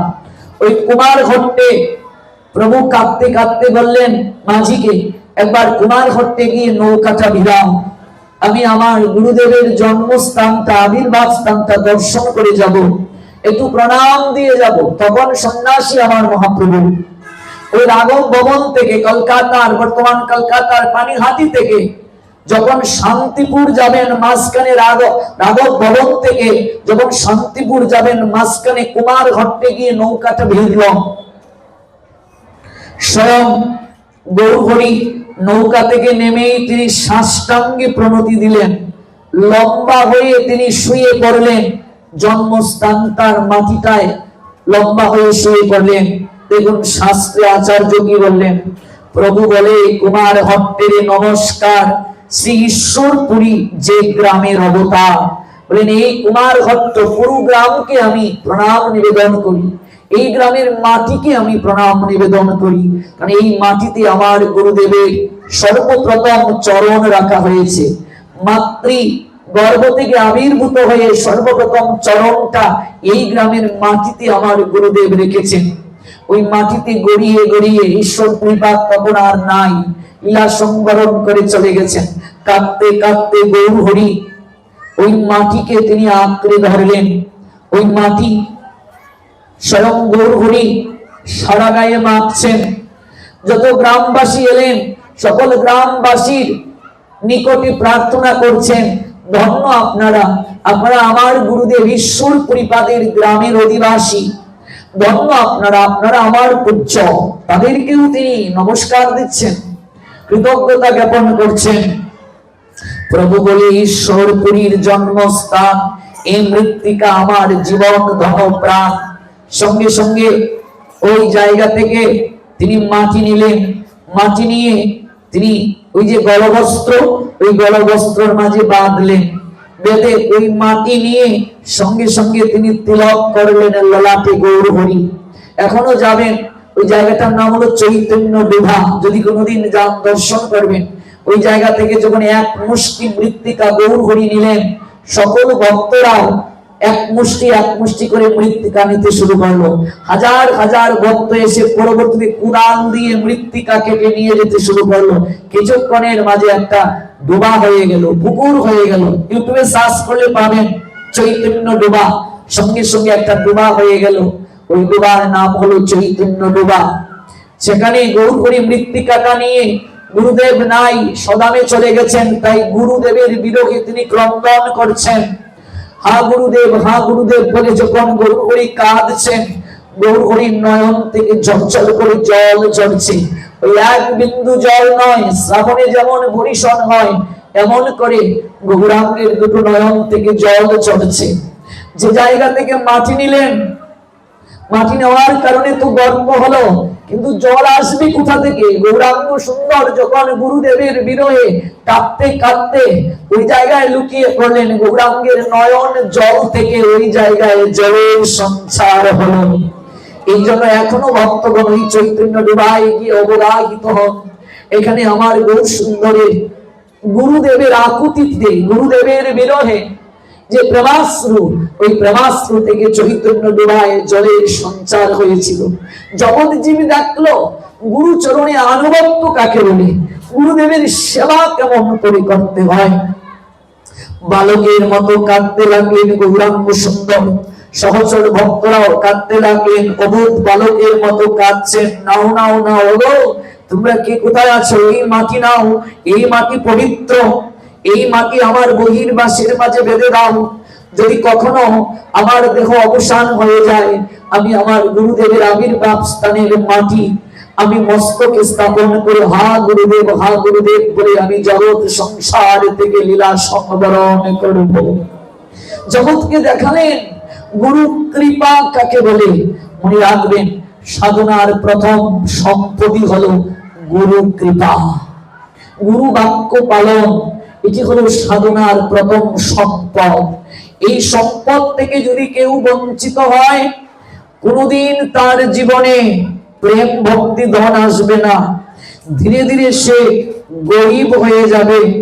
যদি গুরু চরণে কেউ মস্তক নত না করে, গোবিন্দ চরণে যদি কেউ মস্তক নত না করে, তাহলে ভাগবত আমাদেরকে জানিয়ে দিলেন দ্বিতীয় স্কন্ধ তৃতীয়তম অধ্যায় 21, 22, 23, 24 সংখ্যক শ্লোকে, যেই শির মুকুন্দ চরণে নত নহে, যেই শির গুরু চরণে নত নহে। এই মস্তক যদি গুরু চরণে নত না হয়, এই মস্তক যদি মুকুন্দ চরণে শরণাগত না হয়, মুকুন্দ মানে গোবিন্দের একটা নাম। মনে রাখবে, ধরিলেও মুকুট আদি হয় বোঝা মাত্র। কেউ যদি মস্তকে মুকুট পরে, সেই মুকুটটা কেবল বোঝা মাত্র। যে মস্তক দ্বারা গুরু চরণে প্রণাম হয় না, যে মস্তক দ্বারা গোবিন্দ চরণে প্রণাম হয় না, ওই মস্তক বোঝা। মুকুট যেমন একটা বোঝা মাথায় বহন করে, ওই মস্তকটাও বোঝা সদৃশ, দেহের একটা বোঝা সদৃশ। যে হস্ত গুরু গোবিন্দ পূজায় সেবায় বঞ্চিত, সব সম হইলেও ভূষণ শোভিত। ওই দেহটা সব সম, সব মানে মৃত লাশ, সব মানে লাশ। ওই দেহটা সব সম। যে মস্তক গুরু চরণে অবনত হয় না, ওই দুটো হাত দ্বারা গুরু সেবা হয় না, গোবিন্দ সেবা হয় না। যে নেত্র গুরু গোবিন্দের মূর্তি না হেরয়, ময়ূর পুচ্ছের মতো আঁকা তাহা হয়। তাকিতে চলত শক্তি যুগল চরণ, শ্রীহরির পুণ্য ক্ষেত্রে যে না করে গমন। বৃক্ষ মূল সম হয় সেই পদদয়, জড় পদার্থই মাত্র নাহিক সংশয়। ভক্তের চরণ ধরি যে শিরে না পড়ে, জীবন দশাতে তাহা মৃত রূপ ধরে। যে ভক্তের চরণ ধরি শরীরে পড়ে না, ভক্তের চরণ ধরি যদি কেউ গায়ে মাখে না, তাহলে মনে রাখবে যে তার শরীরটা মৃত শরীরের ন্যায়। যে শরীরে ভক্তের পদধূলি পড়ে না, মনে রাখবে এই জগৎ সংসারে ভক্তি প্রাপ্তির জন্য কি প্রয়োজন। এটি চৈতন্য চরিতামৃতের অন্তলীলায় ষোড়শতম অধ্যায়ে শ্রীল কৃষ্ণ দাস কবিরাজ গোস্বামী পাদ জানিয়ে দিলেন। বললেন তিনটি জিনিস খুবই প্রয়োজন ভক্তি পথে অগ্রসর হওয়ার জন্য। সর্বপ্রথমে তো আমরা জানলাম গুরুচরণ আশ্রয়, এটি আমাদের সবচেয়ে পরম সম্পদ। তারপর বলে দিলেন শ্রী কৃষ্ণ দাস কবিরাজ গোস্বামী পাদ, কি বললেন তিনি? ভক্ত পদধূলি আর ভক্ত পদ জল, ভক্ত ভুক্ত শেষ এই তিন সাধনার বল। কি বললেন মা? বললেন ভক্ত পদধূলি মানে ভক্তির চরণ ধূলি, আর কি? আর বললেন ভক্ত পদ জল, যথার্থ ভক্তির চরণ ধৌত জল। আর কি বললেন? ভক্ত ভুক্ত শেষ মানে ভক্তের ভুক্ত অবশেষ। এই তিন সাধনার বল, এই তিন সেবা হইতে কৃষ্ণ প্রেমা হয়। কোন কোন সর্বশাস্ত্র ফুকারিয়া কয়, তাতে বারবার কহি শোনো ভক্তগণ, বিশ্বাস করিয়া করো এই তিন সেবন। তিন হইতে কৃষ্ণ নাম প্রেমেরও উল্লাস, কৃষ্ণের প্রসাদে তাতে সাক্ষী কালিদাস। শ্রীকৃষ্ণদাস কবিরাজ গোস্বামী পাদ বললেন যে এই সাক্ষীটা হলো কালিদাস। এখন আপনাদের মনে প্রশ্ন জাগতে পারে কালিদাসকে একটু না বললে তো হৃদয়ের ইচ্ছে পূরণ হবে না। ওই কালিদাস হলেন রঘুনাথ দাস গোস্বামী পাদের খুড়ু কাকা হন তিনি। রঘুনাথ দাস গোস্বামী পাদের জ্ঞাতি আত্মীয় হন এবং আপন নয়, জ্ঞাতি খুড়ু। এবং রঘুনাথ দাস গোস্বামী পাদ আমরা জানি ষড় গোস্বামী পাদের মাঝে একজন রঘুনাথ দাস গোস্বামী। ওই রঘুনাথ দাস গোস্বামী পাদের জ্ঞাতি হন, আত্মীয় হন, খুড়ু হলেন এই কালিদাস। ওই কালিদাসও মনে রাখবে মহাপ্রভুর অশেষ বিশেষ কৃপা প্রাপ্ত। ওই কালিদাস তলে কোথায় আবির্ভূত হলেন? সপ্তগ্রামে, হুগলির সপ্তগ্রামে। যদি হুগলি যান কোনোদিন দর্শন আসবেন করে, কারণ হুগলির সপ্তগ্রামে তার নিবাস। ওই কালিদাস তিনি সবসময় কি করতেন? সবসময় তিনি তিনটা কার্য করতেন। তিনটা কার্য কি কি? একটি কার্য হলো তিনি যেখানেই যেতেন সবসময় ভক্ত বৈষ্ণবের উচ্ছিষ্ট একটু গ্রহণ করতেন, আর সর্বদা তিনি ভক্ত চরণে জল দিতেন, ভক্তির চরণটাকে দৌত করে দিতেন। তিনি সর্বদা অপেক্ষায় থাকতেন এই সুযোগটা গ্রহণ করার জন্য। আর সাধু ভক্ত বৈষ্ণবের যেখানে সমাগম হয় সেখানে তিনি একটু গড়াগড়ি দিয়ে আসতেন। তিনি কেঁদে কেঁদে বলতেন, আমি সাধন জানি না, আমি ভজন জানি না, আমার শাস্ত্র জ্ঞান কিচ্ছু নাই, আমি কেবল এই তিনটা জিনিসই জানি। আসল জায়গাটাই তিনি গ্রহণ করলেন। এই কালিদাস তিনি জানলেন যে একমাত্র ভজনে বল প্রাপ্তি হয়। বল মানে শক্তি, শক্তি প্রাপ্তি হয় এটি দ্বারা। গৌরহরি তখন নীলাচলে আছেন। নীলাচলে তিনি যখন ওই জগন্নাথ দর্শন করতে যেতেন, আপনারা জানেন প্রতিদিন মহাপ্রভু যখন জগন্নাথ দর্শন করতে যেতেন, গোবিন্দ মহাপ্রভুর কমণ্ডলু বহন করে নিয়ে যেতেন। ওই যে গোবিন্দ দাসের কথা আমরা জানলাম, তিনি ওই কমণ্ডলুটা হাতে করে গোবিন্দ দাস গৌরহরির পিছনে পিছনে যেতেন। সিংহদ্বারের উত্তরের যে দেখবেন ওই কপটের অন্তরালে 22 পাহাচের নিচে 22টা সিঁড়ি দেখবেন আছে। আপনারা যারা গিয়েছেন জগন্নাথ ধামে, ওই 22টা সিঁড়ির পশ্চাতে একটা কারণ আছে, আজকে ব্যাখ্যা করছি না যেহেতু সময় কম। ওই 22 সিঁড়ির নিচে জল নিষ্কাশিত হওয়ার একটা গর্ত আছে। জগন্নাথ দর্শনে যাওয়ার পূর্বে মহাপ্রভু প্রত্যহ তথায় পদ প্রক্ষালন করতেন, চরণটা ধৌত করতেন। যেহেতু গোবিন্দ দাস কমণ্ডলু ঘরে জল নিয়ে যেতেন, আর মহাপ্রভু ওই পদটা জল দ্বারা প্রক্ষালন করতেন। এখানে কালিদাস কি করতেন, তিনি যখন এই সংবাদটা পেলেন তখন তিনি সুযোগ খুঁজলেন, গৌরহরি যখন পদ প্রক্ষালন করবেন, চরণটা যখন তিনি ধৌত করবেন, কেমন করে গৌরহরি একটু পদধৌত জল গ্রহণ করা যায়, এই নিয়ে তিনি সুযোগ সর্বদা খুঁজেন।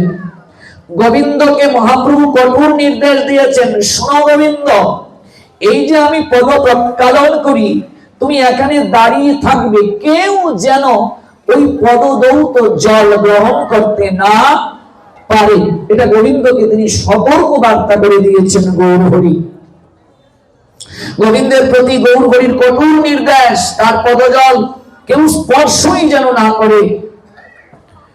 কিন্তু কালিদাস সুযোগ খুঁজলেন, ভাবলেন গৌরহরির তো সরাসরি কৃপা পাবো না, যদি গোবিন্দের চরণে পড়ে থাকতে পারি, মানে মনে রাখবে এখানে একটা শিক্ষা, ভগবানকে সরাসরি পাওয়া যাবে না, বুঝলেন?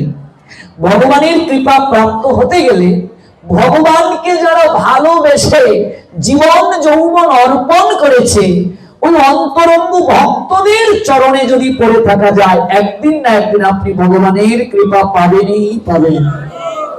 এটি হলো শিক্ষা। ছাড়িয়া বৈষ্ণব সেবা নিস্তার পেয়েছে কেবা, এই জগৎ সংসারে কেউ নিস্তার পায় নাই সাধু সেবা ছাড়া।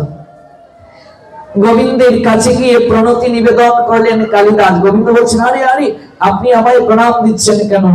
গোবিন্দের কাছে কালিদাস গিয়ে বলছেন, হে গোবিন্দ, আপনি আমার গৌরহরির অন্তরঙ্গ সেবক, এই পদসেবার দায়িত্ব কেউ পায়নি, আপনি কৃপা করে প্রাপ্ত হয়েছেন।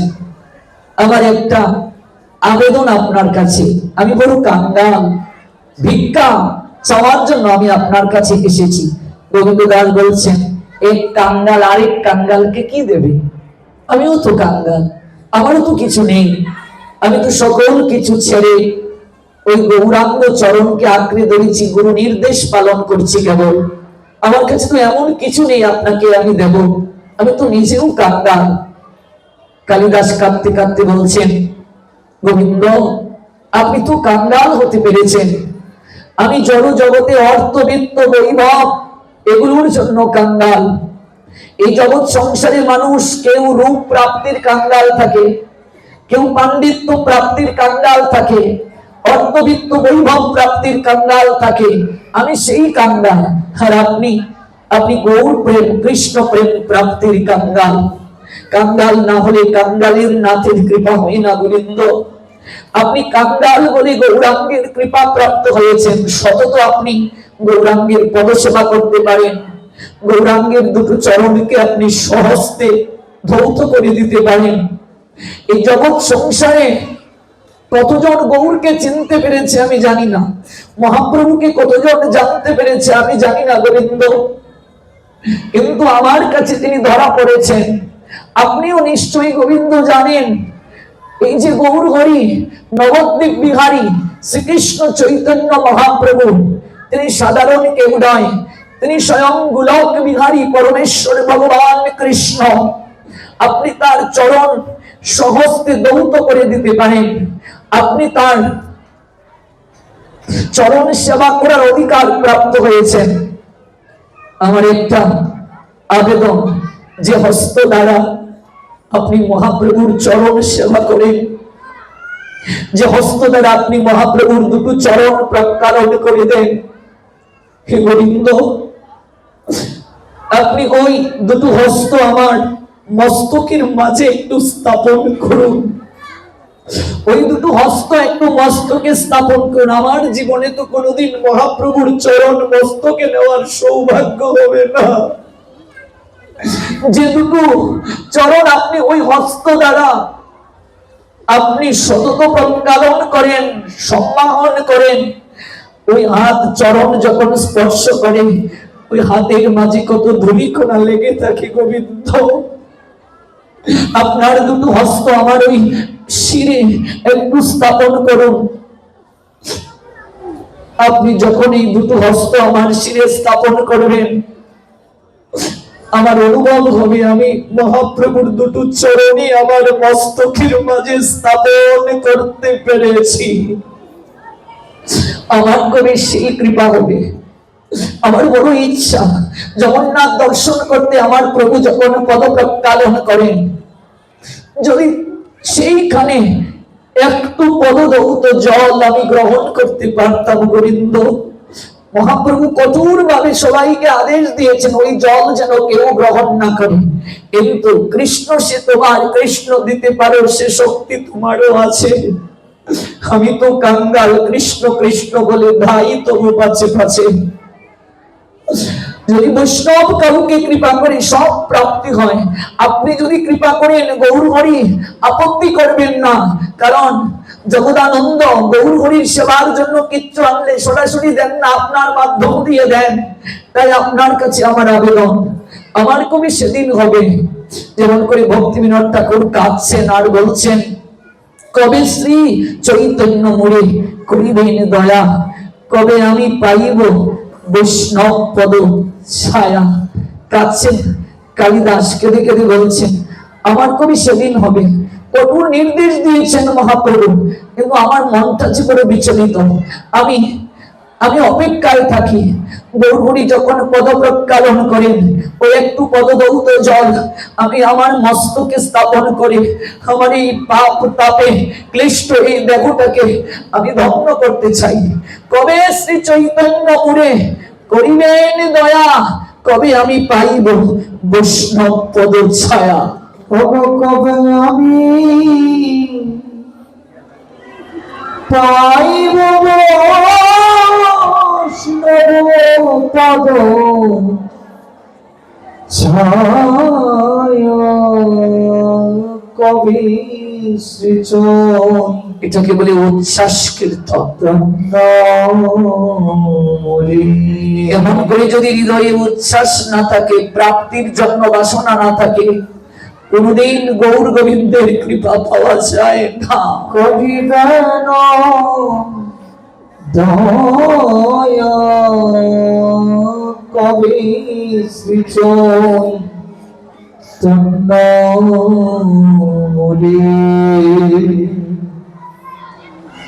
করিবেন দয়া। কেমন করে যেতে হবে? গলবস্ত্র কৃতাঞ্জলি, বৈষ্ণব নিকটে দন্তে তৃণ করি দাঁড়াইব নিষ্কপটে। গলবস্ত্র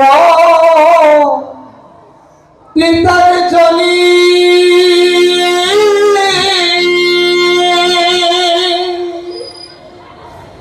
বৈষ্ণব নিকটে দন্তে তৃণ করি দাঁড়াইব নিষ্কপটে। কালিদাস চাতক পাখির মতো অপেক্ষায় তাকে সুযোগ খুঁজেন, সুযোগ। তাই গোবিন্দ দাসের নিকটে গিয়ে ওই কৃতাঞ্জলি পুটে আহাজারি জ্ঞাপনটা করছেন। গোবিন্দ দাসের হইত কি আনুগত্যে তিনি যাবেন গৌরাঙ্গের কৃপা প্রাপ্তির জন্য। কাঁদিয়া কাঁদিয়া আমি জানাইব দুঃখ গ্রাম, কাঁদিয়া কাঁদিয়া আমি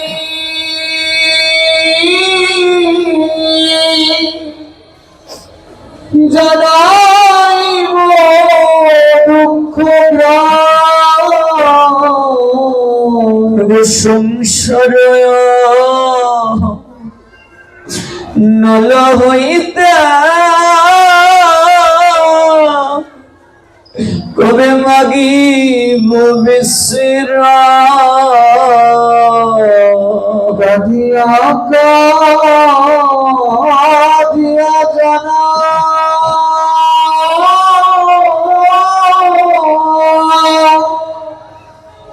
কিব দুঃখ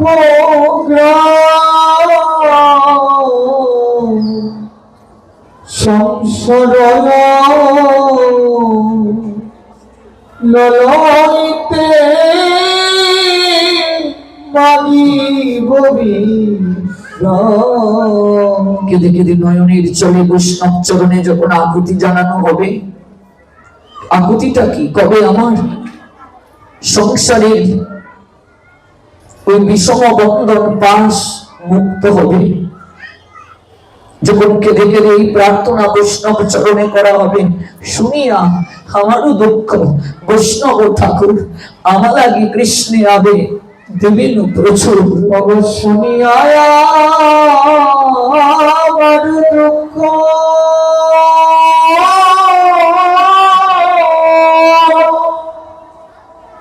বৈষ্ণব ঠাকুর আমার লাগি কৃষ্ণে আবে দিবেন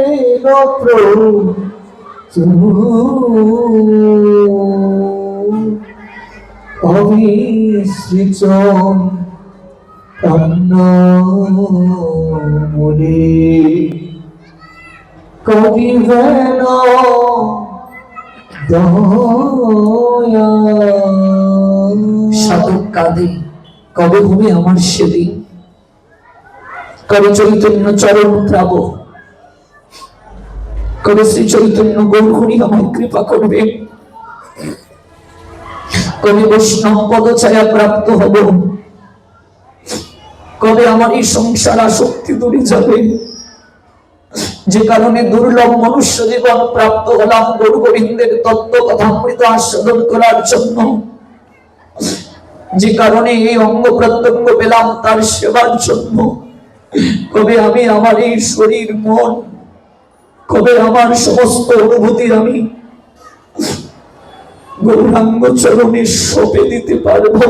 হে বৈষ্ণব ঠাকুর, আপনি যদি কৃপা করেন তাহলে তো সম্ভব। কারণ বৈষ্ণবের আবেদনে কৃষ্ণ দয়াময়, বৈষ্ণব আবেদনে কৃষ্ণ হন সদয়। বৈষ্ণবের আবেদনে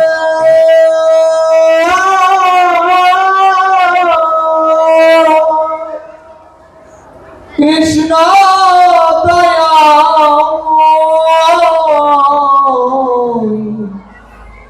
এহেন মন প্রতি হবে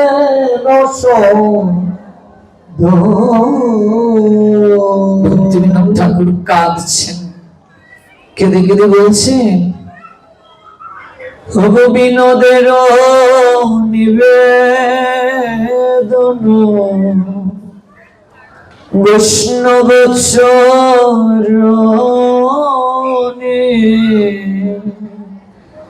হব কৃপা করি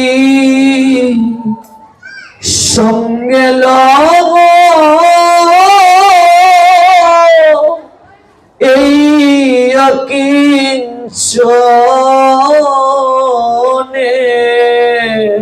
বিনোদের নিবেদন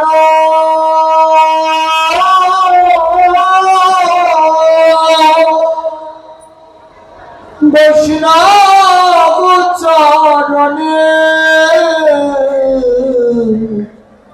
কীর্তন করি সঙ্গে